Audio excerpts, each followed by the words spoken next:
Estendida no chão, a cabeleira esplêndida media 22 metros e 11 centímetros. Foi essa cena que o então jovem repórter Gabriel Garcia Marques visualizou no convento de Santa Clara, na Colômbia, enquanto era feita uma exumação dos corpos para uma futura construção de um hotel lá. Isso foi em 1949 e, apesar de para os outros que estavam lá ser talvez um pouco trivial olhar aquela criança com aquele cabelo extremamente longo, para o então repórter, para o Gabo, não era tão trivial assim. Por mais que tivessem dito para ele que, bom, o cabelo humano continuava crescendo após a morte, ele imediatamente se lembrou de uma história que a avó dele contava para ele, de uma marquesinha de seus 12 anos que andava arrastando um longo cabelo como um véu de noiva. E ela, essa marquesinha, era muito venerada ainda no Caribe por seus ditos vários milagres. A ideia de que aquele túmulo pudesse ser da marquesinha da lenda rendeu ao Gabo a notícia do dia e, alguns anos depois, já na década de 90, este livro aqui, Do Amor e Outros Demônios. Bom, mas antes de eu me aprofundar na experiência aqui desse livro e dizer o que eu achei nesse resenhando aqui de hoje, esse aqui é uma matéria de poesia, não deixa de se inscrever, já deixar seu like, seu comentário aqui, se você já leu esse livro, o que você achou, né? Se você tem algum outro livro do Gabo para me recomendar, não perde as novidades por aqui, compartilha também esse vídeo se você gostou. Se você também não me segue no Instagram, pode ver o link aqui na descrição ou colocar por lá matéria de poesia que certamente você vai me encontrar. Lá eu também produzo bastante conteúdo um pouco diferente do que tem aqui no YouTube.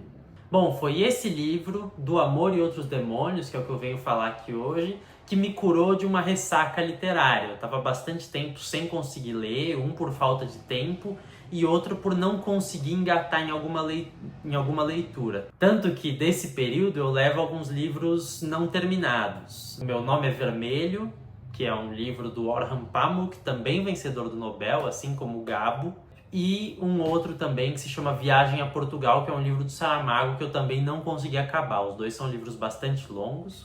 O do Orhan tem mais de 600 páginas, inclusive, e eu acabei deixando eles pelo caminho. Mas esse livro aqui, por ser uma história envolvente, uma história fluida, por ser um livro realmente curto mesmo, ele tem 190 páginas, um pouquinho mais, com uma diagramação desse jeito aqui, uma letra... Enfim, é uma leitura muito boa que te envolve. Eu acabei lendo esse livro aqui numa semana e olha que eu costumo ler devagar, mas eu fui levando esse livro para todos os lugares que eu ia e fui lendo, fui consumindo ele. E o fato dele ter sido um presente de um amigo muito querido meu, sabia que ele leria o livro e eu queria ler logo para a gente poder falar sobre, que é uma das melhores coisas que tem, né? Poder compartilhar uma leitura, compartilhar experiências. Isso é uma coisa que a literatura dá, que eu acho muito ímpar. Eu acho que isso é uma das coisas que me faz sempre querer ler. Lógico, uma coisa que me impeliu muito a devorar esse livro é o fato indiscutível que é a escrita do Gabriel Garcia Marques. É o primeiro livro que eu leio dele, mas ele já traz uma ambientação magnífica, né, um realismo mágico que eu gosto muito, e para mim esse livro aqui ele traz o realismo mágico do jeito que deve ser, assim. E ele tem uma escrita instigante, que faz parecer que tudo que foi dito porque era estritamente necessário, sabe? Você não sente que tem rebarbas, que tem excessos, que tem qualquer tipo de enrolação na construção dessa história. É uma escrita com bastante sentimento, uma escrita com alma, que caminha ao longo de 5 atos, ao som trágico da teorba melancólica do amor e da saudade. Teorba, né, que é um instrumento, enfim, muito comum na época que se ambienta esse livro aqui, e que era tocado por um dos personagens principais aqui, que é o Marquês de Caçardoeiro, o pai da personagem principal. Confesso que esse livro aqui, por se tratar de um escritor Nobel, por mais contra-intuitivo que pareça, isso foi menos um incentivo do que deveria parecer. Eu confesso que eu tenho um certo receio, talvez até um pouco supersticioso ou com algum embasamento real, sim, de ler esses escritores muito premiados, principalmente no Nobel. Essa questão de satisfazer a academia, vejo mais com ressalvas do que como um atributo estritamente positivo. Mas o Gabo não decepcionou nem um pouco, assim como o Saramago. E o que dizer sobre a história desse livro? Bom, a gente está na Colômbia no século XIX, no contexto da Contra-Reforma Católica. Santo Ofício, tudo isso de inquisição, perseguição aos tais hereges, né, esse momento de recrudescimento da igreja.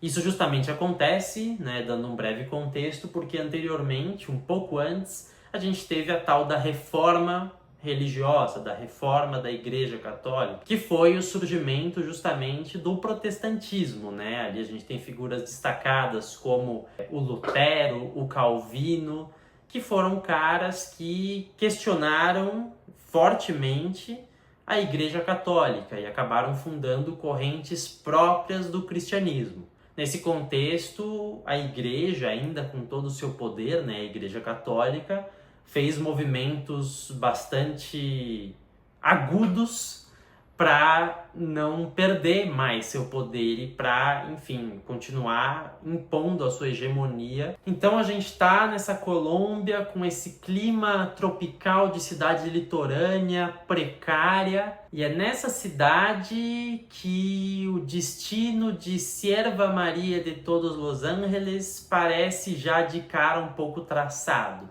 Ela foi mordida por um cão que foi descoberto ter raiva, a doença. E isso era, e talvez ainda seja até hoje, praticamente um atestado de morte. Essa menina de 12 anos tem uma cabeleira cor cobre, que não foi cortada desde que ela nasceu de forma prematura, porque isso foi uma promessa pela sua sobrevida. Ela é filha do Marquês de Caçardoeiro e de sua esposa, e ela vive num abandono. Ela foi abandonada dentro da própria casa por seu pai e por sua mãe, e ela vivencia um não lugar nessa Colômbia colonial. Ela é filha de europeus não europeus que pouco gostam e basicamente nada se preocupam com ela. E ela é relegada ao cuidado e à cultura dos negros, então escravizados na casa do próprio Marquês. Isso, inclusive, vai ser uma tônica ao longo da história, né? A gente tem alguns momentos e algumas referências a esse fato, né? Alguma vez até dizem que, poxa, essa menina, a Sierva Maria, de branco ela só tem a cor, porque na verdade ela acaba vivenciando, incorporando e levando para ela essa cultura africana. Ela, inclusive, ganha um nome, ela é rebatizada por esses escravizados, o que é bastante simbólico, né? O nome que ela ganha é Maria Mandinga. Mesmo nesse abandono dentro da própria casa, os pais dela ainda assim não querem que ela morra de raiva, né, da doença, porque isso seria uma desonra ainda maior do que a própria filha já representava. E, bom, uma família marquesina, né? Então eles têm uma certa nobreza ali colonial e eles querem que esse status não seja pelo menos manchado. Na busca então de uma cura, o Marquês encontra figuras que vão ficar algum bom tempo na sua memória depois que você lê esse livro aqui. Porque são personagens muito curiosos, muito característicos, né? A gente conhece o médico e ateu e milagroso Abrenúncio, um cara muito estudado. A gente também conhece a abadesa do convento. E a gente também conhece o bispo de Cáceres e Virtudes, representando essa mão de ferro da igreja. Mas a gente também acaba conhecendo, talvez até um lado um pouco diferente da igreja. Um lado estudioso, mas um lado que também se permite sentir e olha com outros olhos para a sociedade. Não os olhos de temor, mas os olhos de amor, que é o padre Caetano de Laura. Ao longo de toda a história, o amor, justamente, surge como uma espécie até de manifestação demoníaca e excessivamente carnal. E ele vai ser punido com essa mão de ferro da igreja. Essa é uma história que pôde ser lida em uma semana por mim, mas que ela apresenta várias e várias leituras possíveis. Ela é, ao mesmo tempo, um retrato da vida na colônia, das diferenças e coexistências culturais, da paternidade e da maternidade, do embate entre razão, fé e paixão, dos demônios com os quais era necessário lutar e guerrear firmemente.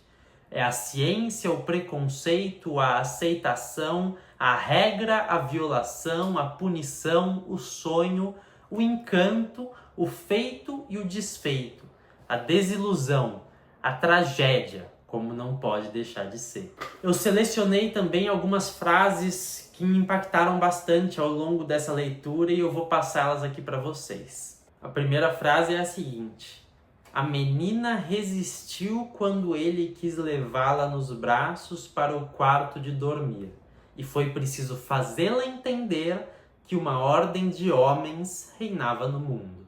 A segunda é a seguinte, olha que frase interessante: não há remédio que cure o que a felicidade não cura. A terceira aqui é até parte de um diálogo, é o seguinte: ela lhe perguntou num daqueles dias se era verdade, como diziam as canções, que o amor tudo podia. É verdade, respondeu ele, mas será melhor não acreditares. Mais uma frase muito bacana: o essencial não é que não creias, mas que Deus continue crendo em ti. Mais uma que, enfim, reforça muito o quanto esse livro fala sobre a fé, né, nesse contexto que eu disse para vocês. A incredulidade resiste mais que a fé, porque os sentidos é que a sustentam. Olha só. Essa aqui eu achei muito interessante. O primeiro pé d'água do ano era esperado com ansiedade, assim como 6 meses mais tarde se imploraria que acabasse de chover para sempre. E mais uma aqui. Nunca se deixa de crer por completo. A dúvida persiste. Mais uma aqui. Às vezes atribuímos ao demônio certas coisas que não entendemos, sem cuidar que podem ser coisas que não entendemos de Deus. Agora uma frase interessante também. Atravessamos o mar oceano para impor a lei de Cristo. E o conseguimos nas missas, nas procissões, nas festas dos patronos, mas não nas almas. Terminadas as frases, eu queria fazer ainda algumas outras considerações sobre a minha leitura.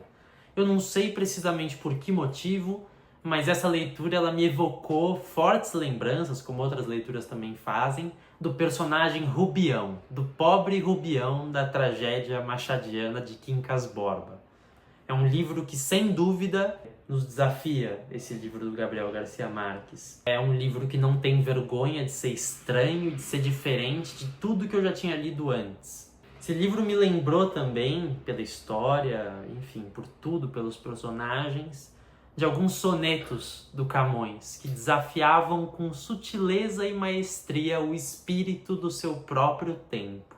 Enfim, é uma leitura que eu recomendo fortemente. Não é uma leitura difícil e serve de ótima iniciação para essa literatura desse realismo mágico latino-americano, para a própria literatura do Gabriel Garcia Marques, que foi muito prolífico ao longo da sua carreira.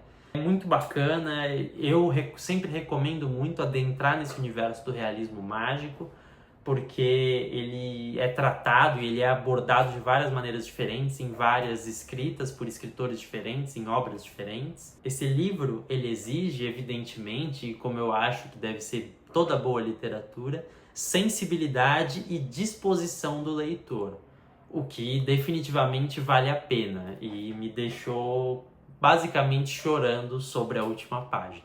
Bom, esse foi o Resenhando de hoje sobre o livro Do Amor e Outros Demônios, do Gabriel Garcia Marques.